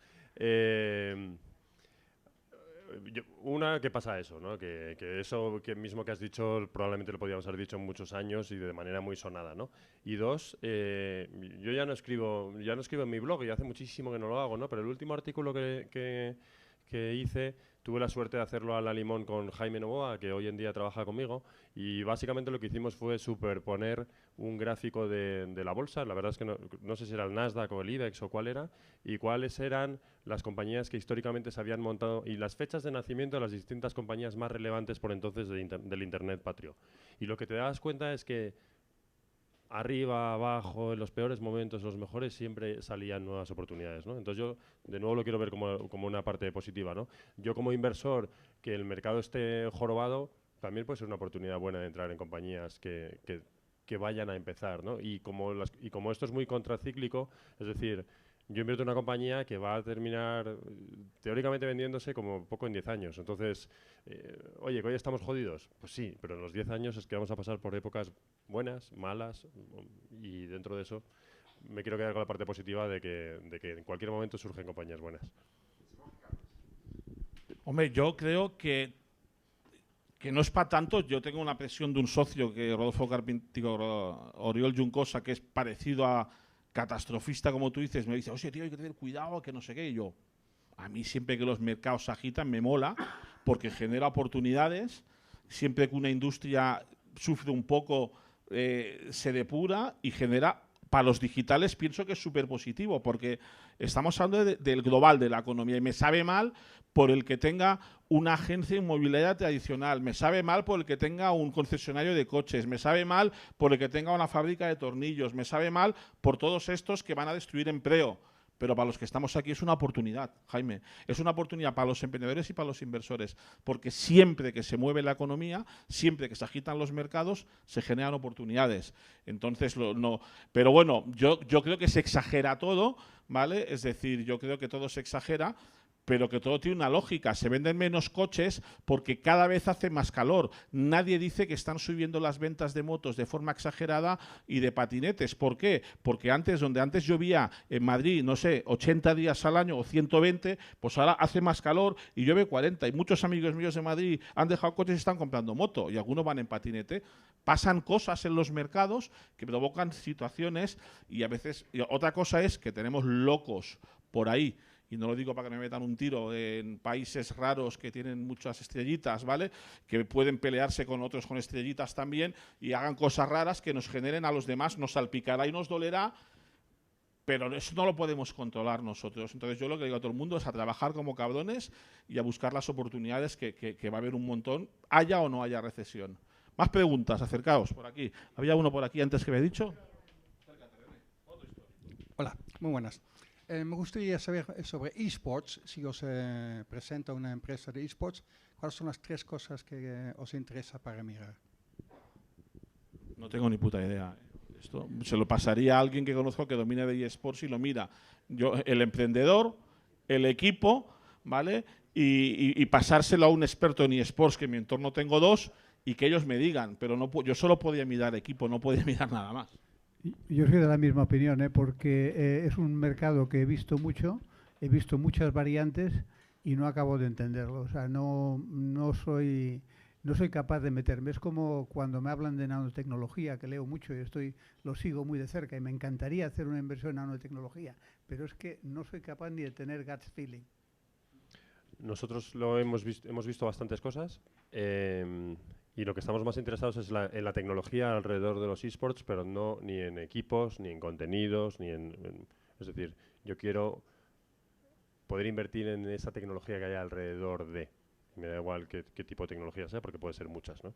Puede ser una empresa analítica en torno a eso, es que puede ser un poco de todo, ¿no? Pero cada vez que estamos recibiendo oportunidades de equipos y demás de eso, en eso no lo vemos. Eso.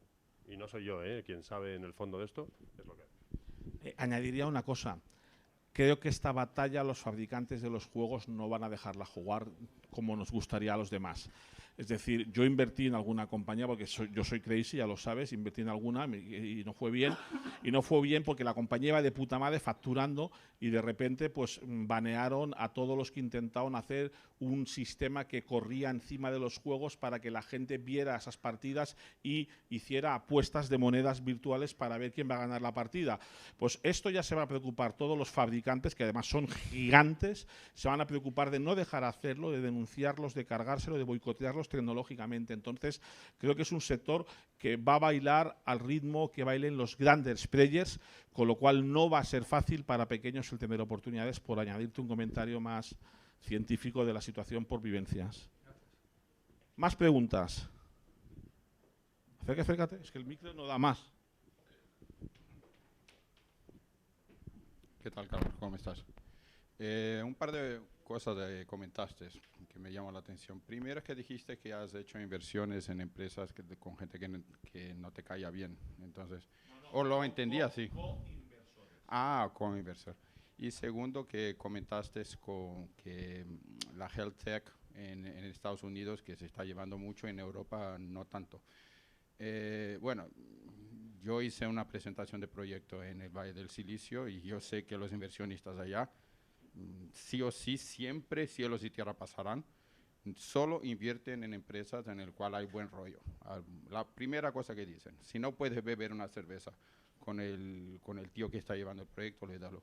Yo personalmente tuve un proyecto que cuando vivía en Brasil, que tuve un inversionista que de cara no nos caíamos bien, por lo que fuera, y al final fue un desastre porque todos los meses, a la hora del tío poner el cheque del mes... ¿Cuál es la pregunta? Sí, un momento. Entonces, confirmar si realmente lo veis de esa manera, sí o no. Y segundo, y saber si realmente existe esperanza en Europa en Health Tech, porque ahora que cortaron CRISPR, que era la herramienta para genómica y todo es genómica, entonces si veis que realmente la Health Tech va a conseguir salir en Europa. Dos cosas. Primero, antes me refería a coinversores, o sea, no me refería a un emprendedor. Nunca invierto en emprendedores con quien no tenga feeling personal. Por supuesto, yo creo que ninguno lo hacemos, ¿eh? Pero a veces ese señor tiene ese otro inversor que también le ha invertido en la empresa y ya está, pues yo cojo, no miro e invierto igual, aunque me lo miro, me lo pienso más, pero hablo de compañeros de coinversión, y casi siempre alguien que ya está de antemano. O sea, otra cosa es una coinversión, no lo haría con alguien que me cayera bien. Yo he convertido con él, he coinvertido con mucha gente porque sé que me puedo sentar en una mesa, aunque tengamos diferentes perfiles y estilos, para negociar una situación crítica. No coinvertiría con gente que no tuviera ese feeling. Otra cosa es que haya en la sociedad alguna persona con la cual no convertía, pero ya está, y si te gusta te metes igual, pero nunca emprendedores, hablo de inversores. En lo de Health Tech, tú estás mezclando genómica, estás mezclando... ahí no es lo mismo Digital Health o Health Tech para mí que Biotech. ¿Vale? Son dos cosas distintas, ¿vale? Una cosa son Digital Health o Health Tech, que yo entiendo que es como lo más avanzado, no sé, es Medical Devices, pero no es nada vinculado con ciencias de la vida, ni con genómica, ni con salud, ni con investigación celular. Eso es para mí ciencias de la vida, es biotech, es otro mundo, y para mí Health Tech es una startup que pueda ayudar a los médicos, a las enfermeras, a los hospitales, a contactar los clientes con los centros. Esto es un Digital Health o Health Tech que no tiene nada que ver con el mundo genómico. Cuando yo me refería a Health Tech, me refería a ese tipo de Health Tech. ¿Vale? ¿Algo que añadir vosotros en esta pregunta? Es que en ese mundo sí hay muchas cosas, pero en lo que él dice eso es biotecnología, como tú dices, y realmente es un mundo completamente distinto. Más preguntas. ¿Sabéis si alguna mujer se anima? Que solo hacéis preguntas a los hombres. Yo ya ha venido un tercio de público femenino. Pues ven aquí. Hola, buenas tardes. A ver, la pregunta va directamente como inversores, los tres creo. He oído que los inversores no invierten en ideas. Entonces aquí la pregunta es un poco ¿qué viene antes, el huevo o la gallina? ¿Qué ocurre cuando un inversor cuando un emprendedor necesita un inversor pero todavía está en la fase seed? O sea, cuando necesita un inversor más allá de las 3 Fs, pero los inversores a los que querría optar, digamos que no están en el mismo campo, no estamos en el mismo panorama. Si creéis en la inversión en ideas. Quiero que expliques el caso de Goin. ¿En qué momento nos vinieron? ¿Qué edad tenían? ¿Y cómo estaba el proyecto? Bueno, esto es un ejemplo, ¿no? Hemos invertido en ideas y en gente que estaba, bueno, en 3 chicos que es que yo cada vez que les veo digo, pero ¿qué coño hicimos invirtiendo en ellos? Porque los 3 juntos suman 67 años.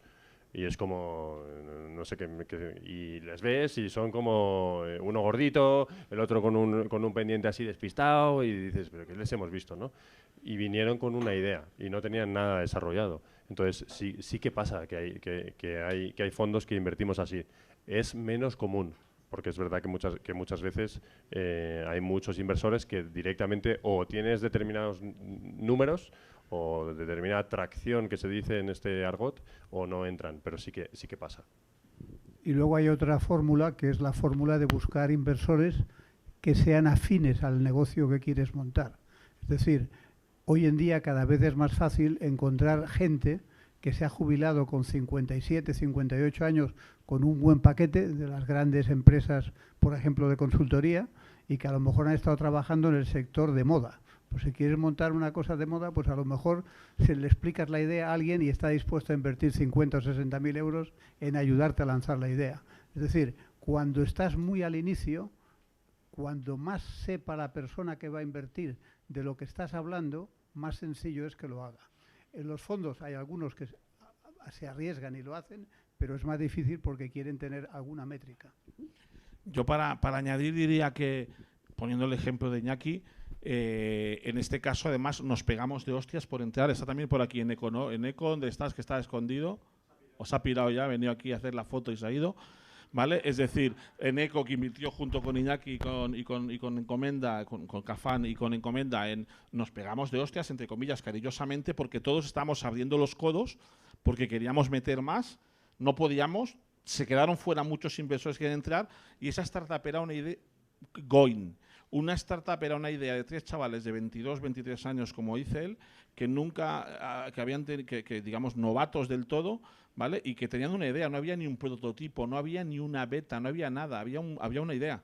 Y nos la jugamos, pero ojo, en el camino, y por eso creo yo que vino la pelea y invertimos, ganaron el principal hackathon fintech de Estados Unidos. O sea, se fueron con 2 bemoles a Estados Unidos a un hackathon donde competían ex empleados de Google, Apple y Amazon, y van y 3 españolitos ganan el hackathon. Entonces, claro, con esa medallita vinieron aquí y nos pegamos de hostias todos por invertir, y la startup va muy bien, con lo cual la acertamos. Por poner un ejemplo distinto, yo invierto en ideas, pues a mí me ha venido Sixto Arias, que lo conozco hace 10 años. ¿Está por aquí hoy Sixto? ¿Ha venido o qué? Está escondido. Hola, Sixto. Y me viene con su idea y lo conozco, confío en él, y muchos, pero incluso no, te pongo el ejemplo Sixto, pues a lo mejor él no lo conoce tanto personalmente, pero sabe quién es.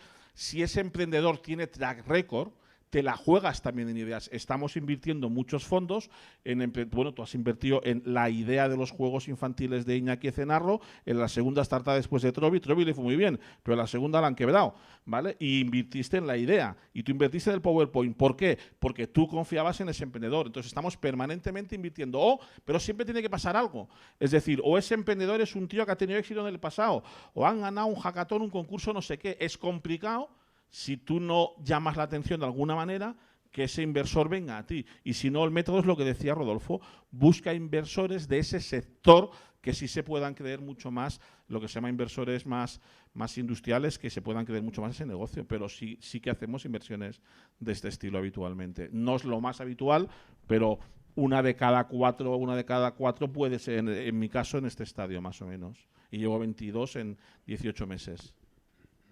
¿Más preguntas? ¿Alguien que había levantado más? Acércate.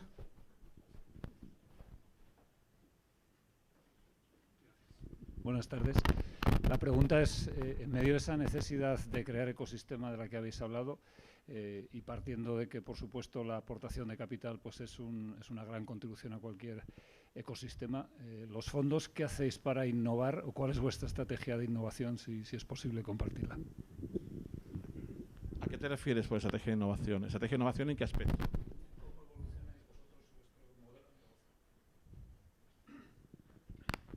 Bueno, yo creo que una de las cosas que, dentro de que el ecosistema es generosidad, lo que yo entiendo como un fondo es que también tiene que ser generoso. Y cuando digo que tiene que ser generoso es que tiene que tratar de ayudar, ¿no? Entonces, a mí, no sé si porque soy gilipollas, no se me ocurre que cuando me viene a ver un proyecto en el que yo no voy a invertir, yo le presento a gente.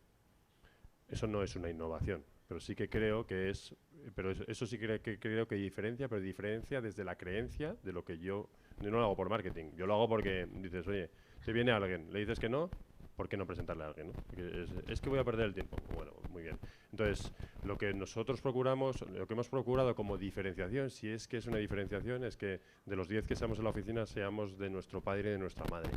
Y eso al final lo que nos permite es que yo me quedo muy tranquilo diciéndoos que de muchísimas cosas no sé, pero es que hay alguien en la oficina que algo ha hecho en ese mundo y que por lo menos le permite eso, ¿no? Y otra de las cosas que hemos hecho es que nuestros inversores son, no sé eso, nuestros inversores vienen de muchos sitios y muchos de ellos son inversores que o son emprendedores de internet que ya han hecho dinero esto es una cosa que también le pasa a Carlos, o son gente que han sido directivos relevantes en compañías y pueden echar una mano a las compañías en las que invertimos, ¿no? Probablemente no se llame diferenciación, ¿no? Pero sí que son cosas distintas a las que normalmente te encontrabas en fondos que eran más financieros, que te daban un dinero y te decían, oye, yo te vengo a ver una vez al mes y está muy bien y eso es un negocio, pero eso hacemos, ¿no? ¿Algo que añadir, Rodolfo, tu experiencia? No, bueno, nosotros estamos innovando mucho porque, por ejemplo, he invertido en una empresa de software que yo creo que ha reinventado el paradigma de cómo se realizan los desarrollos, es decir, una empresa que ha sido capaz de diferenciar entre lo que es tecnología. Pero la inversión no está en el fondo, la inversión está en la compañía, con lo cual es diferente. No creo que se refiera a eso la pregunta. Bueno, la pregunta se refiere a qué aplicamos en los fondos a nivel de innovación. Bueno, lo otro que estoy haciendo también mucho es hablar con los centros de investigación de las universidades que en estos momentos están empezando a generar empresitas alrededor de la universidad y que necesitan el conocimiento de fondos que tenemos nosotros. Yo te diría que la realidad es que los fondos innovamos poco y porque cuando alguien innova, comparte su empleado en el grupo de WhatsApp, tienes alguno que se lo cuenta todo a Mario, oye tío, aquí estamos haciendo esto para la gestión del seguimiento y entonces cuando a alguien se le ocurre a alguien automáticamente lo comparte con los demás pocos días después y a las semanas estamos todos aplicando lo mismo. Entonces, si tú ves cómo trabaja un fondo, otro y otro, la realidad es que trabajamos bastante parecido, utilizamos herramientas parecidas y este negocio tiene que ver más con contactos para validar un negocio, contactos para ayudar al emprendedor, que los fondos realmente es un factor diferencial hoy en día para escoger un fondo. Yo, si fuera emprendedor, lo que preguntaría a ese fondo es cómo me vas a ayudar tú y en este sector, en esta industria, ¿qué me vas a aportar tú que no me aporten los demás? Y yo priorizaría siempre inversores que tuvieran mucho más conocimiento o contactos con el sector vinculado a ti, y es lo que preguntaría, ¿en qué me vas a ayudar? Pero es difícil. Yo creo que la mayor innovación de los últimos 5 o 10 años está en la ayuda al emprendedor, que sobre todo en España es algo que no existía por política en los fondos anteriores con mucho dinero. No hablo de AD, que era un mini fondo, hablo de los que tenían para invertir 20, 30, 40 antes, no ayudaban a los emprendedores, y los de la nueva ola de fondos somos mucho más, si Rocket, tú, Cafán, Encomienda, somos mucho más hands-on. Es un cambio radical, es el cambio más innovador que ha habido en Capital actualmente. Más preguntas, ¿quién se anima? Venga, venga. Hola, estáis hablando de que al final las empresas, o bueno, fondos de inversiones a las empresas, como que la impresión, que igual hablo desde mi desconocimiento, lo veis a 5 años, a 10 años para recuperar una inversión. Y yo al menos desde mi puesto de trabajo del día a día veo que yo no sé qué va a pasar el año que viene o no sé qué va a pasar dentro de 2 años y cómo se está moviendo todo esto a la velocidad que se está moviendo en general en el mundo. Entonces, vosotros como inversión, ¿seguís pensando que tenemos 5 años o 10 años para recuperar algo o para que algo cambie? O sea, es decir, el mismo tiempo que teníamos hace 10 años, ¿o realmente es que esto, realmente también vuestra forma de operar de como fondos de inversiones tiene que cambiar para que efectivamente recuperéis esa inversión a tiempo real, ¿no? a la velocidad que el mundo cambia? Bueno, en el caso, por ejemplo, de unos amigos míos americanos, he estado con ellos recientemente y me decían que acaban de hacer su mayor desinversión de la historia, 3.500 millones de dólares, y les dije que, bueno, me parece muy bien. ¿Y cuántos años habéis estado en la empresa? Y me dijeron 13. Quiere decir que cada vez más los grandes exits se están haciendo en empresas que realmente llevan tiempo en el mercado. Yo recuerdo que escribí un artículo, yo creo que fue en el 94, que acababa de volver de ver a Amazon en Estados Unidos, que eran 30 personas, y conocer a Jeff Bezos, y escribí un artículo diciendo que este tío, como convence a los inversores, se va a comer el mundo. He tardado en tener razón algo así como 15 años, ¿no? Pero lo ha conseguido el tío. 25. Yo una vez escribí un artículo muy idiota, pero que fue el que más gustó a la gente, que se llamaba 8 años, 10 años, 14 años, 16 años. Y que lo único que hacía era listar a amigos o gente más cercana con la que habíamos hecho cosas en el mundo de Internet y la fecha en la que habían montado su empresa. Pues el equivalente a decir Jesús, Fernando y César, fundadores de Idealista, montaron su empresa hace 10 años, imagínate. y iba listando a amigos con sus compañías, sus nombres y cuántos años llevaban. Y todos, y el que menos, eran 6 años. Yo creo que está muy sobrevalorado que las cosas se venden rápido y se venden por muchísimo dinero. Es verdad que como las meigas, haylas, ¿no? Y hay excepciones, ¿no? Pero lo normal es que las compañías, si se quieren vender por mucho dinero y hacer compañías relevantes, se tarda, yo creo que casi siempre se tarda más. Pero haylas luego también, ¿no? Lo digo más por cómo se mueve el mundo. Porque estamos acostumbrados a que el mundo se movía de una manera. Bueno, pero es que pero tenéis que entender que una cosa es cómo se mueve el mundo y otra cosa es que es un fondo de inversión. Un fondo de inversión, para quien no lo sepa, un fondo regulado por la CNMV no es lo mismo que una sociedad gestionada por 4 amigos que ponen dinero y hacen lo que quieren, ¿vale? En una SL, Rodolfo decide lo que quiere, cómo quiere, cuando quiere, y si mañana hay que hacer ampliación de capital puede hacerlo. Nosotros no, ¿vale? Un fondo de capital riesgo tiene un periodo de inversión que oscila entre 3 y 6 años, normalmente 4 o 5 años es el estándar. Eso significa que nosotros captamos de unos inversores un compromiso de inversión de 50 millones en su caso y él tiene 5 años para invertir estos 50 millones.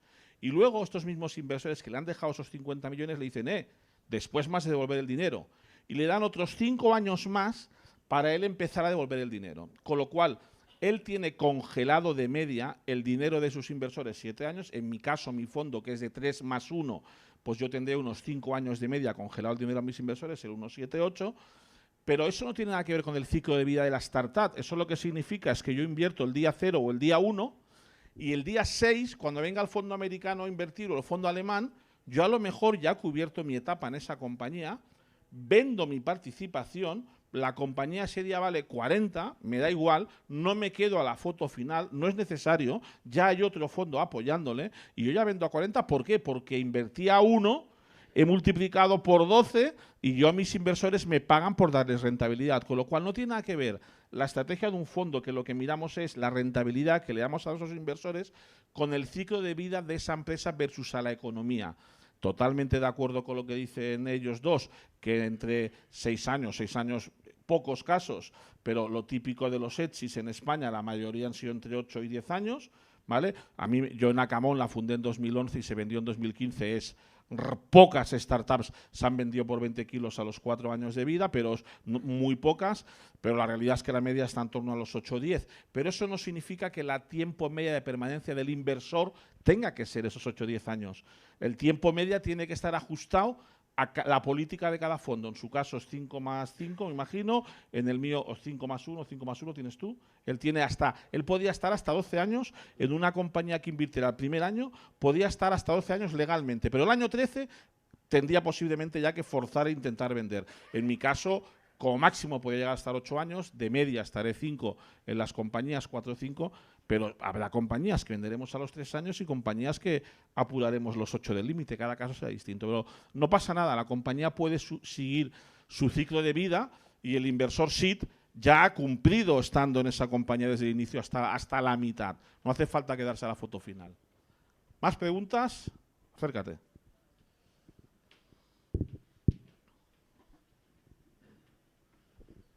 Vale, yo tengo 2 preguntas. La primera es si no se habéis planteado hacer algo tipo YC, que lo hace en Estados Unidos, para apoyar el ecosistema, que es lo del Startup School o el Startup Demo, no sé si lo conocéis, que es una especie de concurso, ellos dan clases y luego al final cada emprendedor propone su proyecto.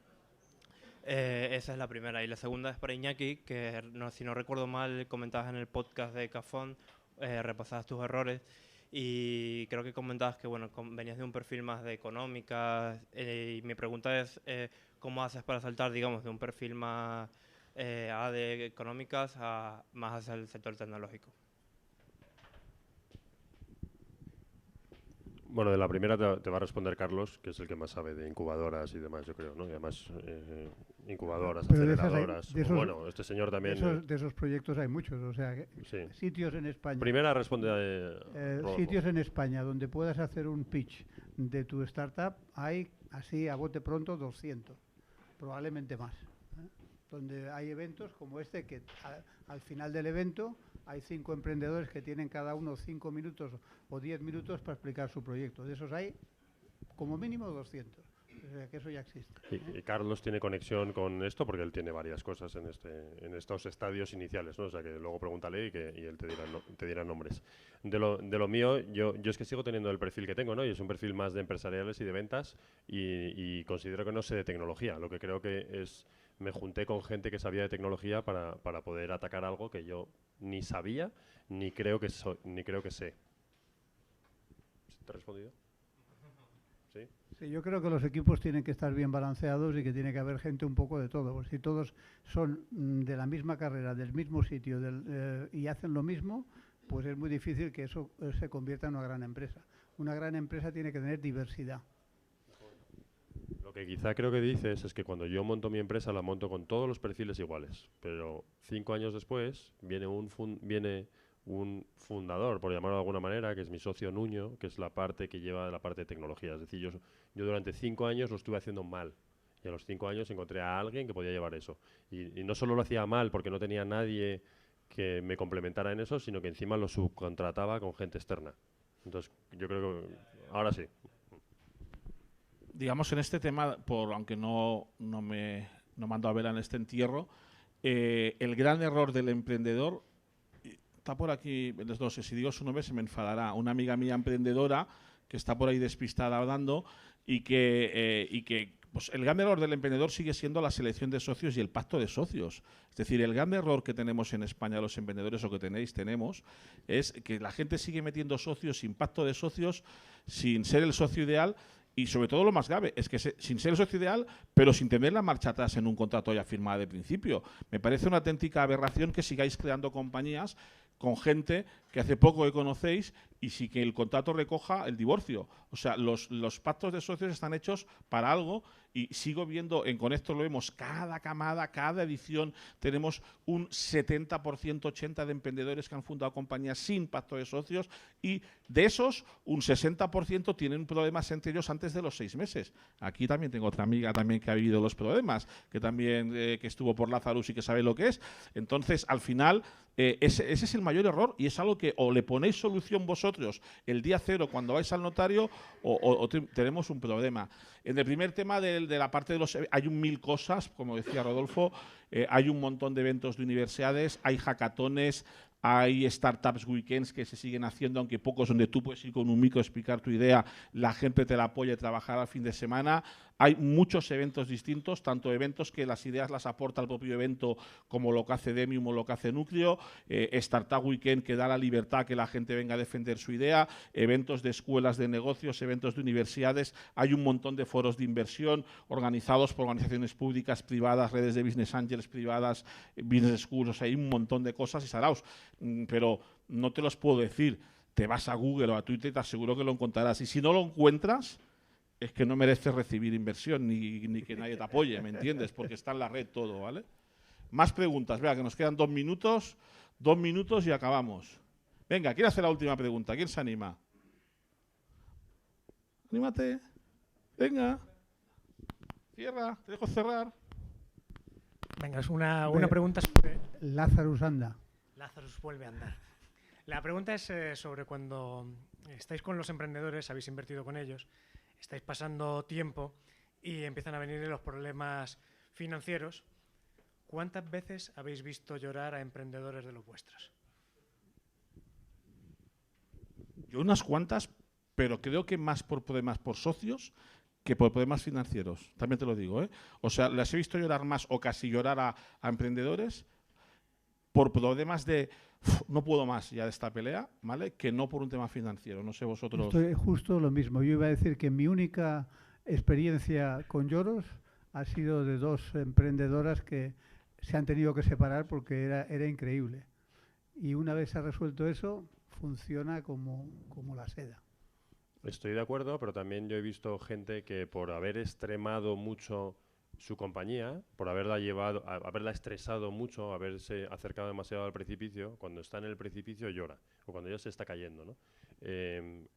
Montar una compañía es muy difícil y creo que lo infravaloramos muchas veces. Lo normal es que lo vayas a pasar mal, ¿no? Yo he visto un montón de gente pasarlo muy mal.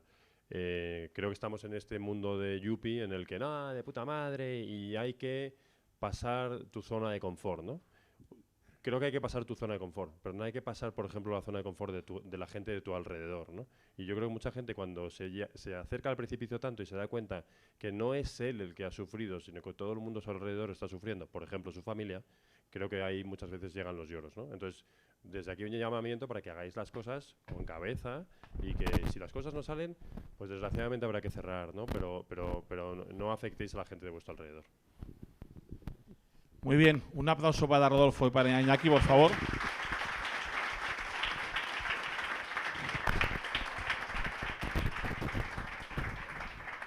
Agradecer a BeStartup Sabadell su colaboración, agradecer a todos los históricos, sobre todo los que conozco desde el año 99 que venís a First Tuesday, de los cuales pues 4 presentes hoy. Y bueno, emplazaros el próximo mes para que estemos preparados para el próximo evento. En los próximos eventos tenemos emprendedores muy buenos, los cuales ellos han nombrado a alguno de ellos como de los mejores emprendedores de que más les gustan. O sea que tenemos para los próximos 2-3 meses ya en cartera palabraos gente muy potente y seguirnos por First Tuesday en redes sociales y podéis ver cuándo haremos el próximo evento. Y muchas gracias a todos vosotros por asistir.